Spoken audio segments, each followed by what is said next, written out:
We send out 1,300 certified mail pieces on an average per month was significant, and it was $90,000. I went to the county commissioners and said, I'm your largest user. I'd like a volume discount.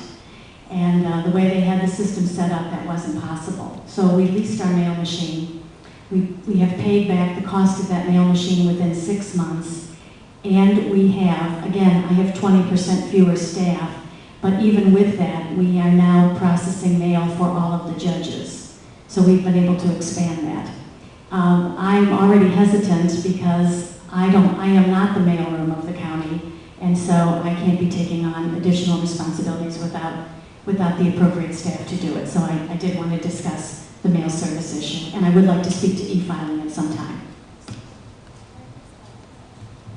We'll give you 30 seconds. My response to that is she just explained it. She saved a significant amount of money. So, if elected, I'm willing to present this idea to the commissioners so that every office could possibly save the same amount of money. And I'm sorry, I was not suggesting that the clerk of courts would be handling all the mail throughout the county. It would have to be divided per building. Thank you. Okay. Maureen, next question for you. You had indicated that you had requested the performance audit early in your term, and you indicated that was done early in your term. What were some of the findings, and what was implemented as a result of those findings? I did contact our state auditor, our county auditor, upon taking office and asked for an audit. And this had no reflection on my predecessor. He told me at that time that all of my work was audited as part of the annual audit and referred me to Mary Taylor in the state auditor's office. I contacted her, and she sent some of her auditors out to do a performance audit. A performance audit is really a way to partner with the state government and local governments to offer basically a framework in which to operate. When they first came to see me, they gave me a lovely proposal that cost over $60,000 because, of course, there's a cost because the state has to have me pay the cost of the auditors that are doing the work. Well, that was a little rich for my blood. As I went through it, I picked away at the things that I felt I had the skills to do. They offered to do some things for me that, with my background and my education, I felt that I could do on my own.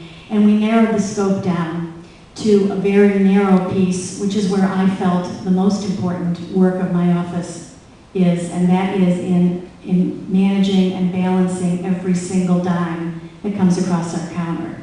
So that's what I asked him to look at, to be sure that all of our financial systems, all of our checks and balances were in order for both my legal and my title bureau. The timing was perfect because I had folks retiring in those bookkeeping offices at that time.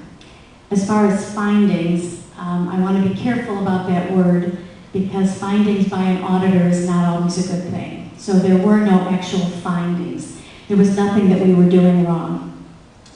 They just made some recommendations. For instance, we learned through this process, and actually quite by accident, that some of our supervisors were keeping a list of everyone's passwords in the office.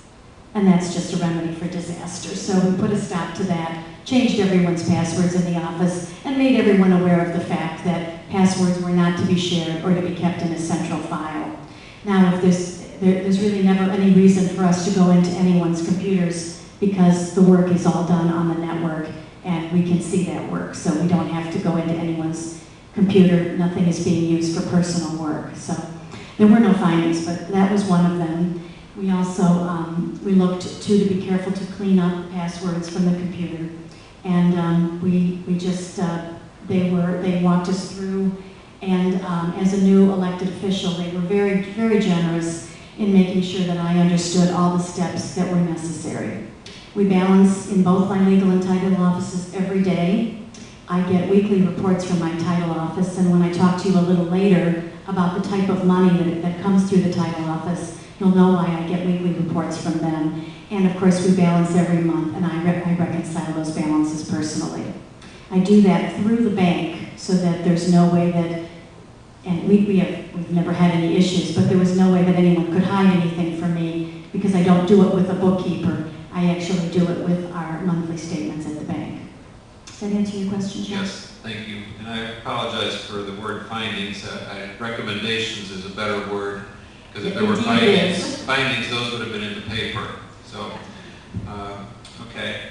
I'd like to take this opportunity, so if anybody has any questions that they would like to submit for either of the candidates, Lou will collect the cards. If you write out your question on a card and get those to Lou, and then he'll bring them up and we will go ahead and get started. Lou, I think there's a question down front here. So if you didn't get a card, Lou has some cards. If you did, please write out your questions.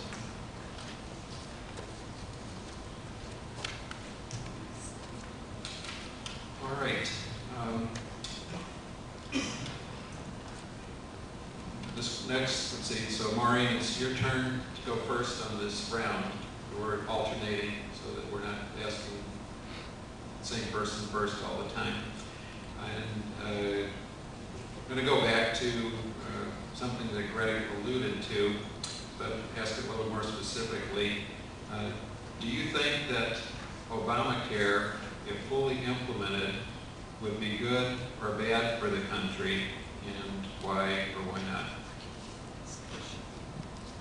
Once again, no public opinion on that. It has no impact on my office. Okay. Can I speak of something else at this point? Pardon me? May I speak to something else in the office at this point? I'd like to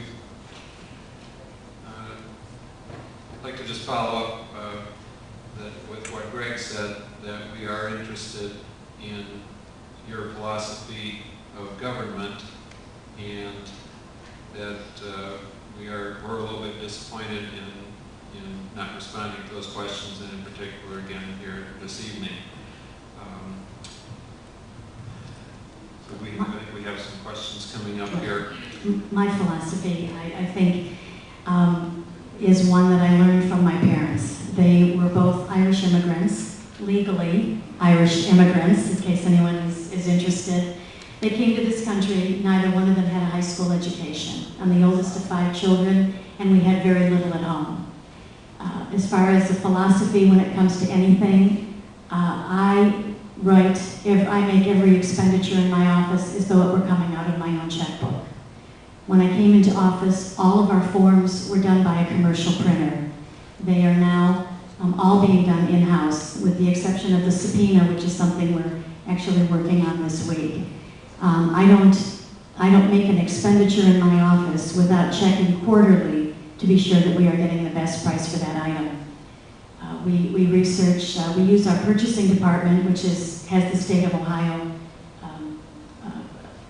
ability they've already been bid out, so they are a low price, but we still check with local vendors to see if we can't do better. So as far as the philosophy, I am exceedingly frugal, and again, it's the only way we've been able to continue to make things work with continuing budgets. I hope that's of some help. Yes, thank you.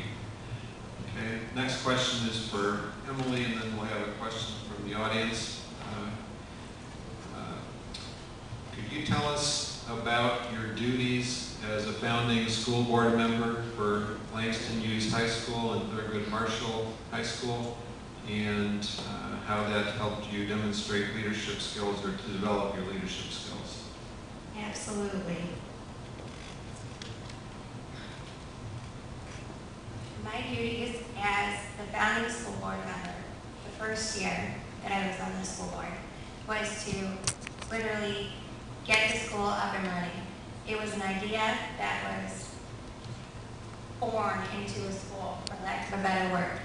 It was, we had to agree on the appropriate location, and now this is in Cleveland. We had to agree on an appropriate location where the most students would be able to access the school. We had to help them with their IEPs, and so on and so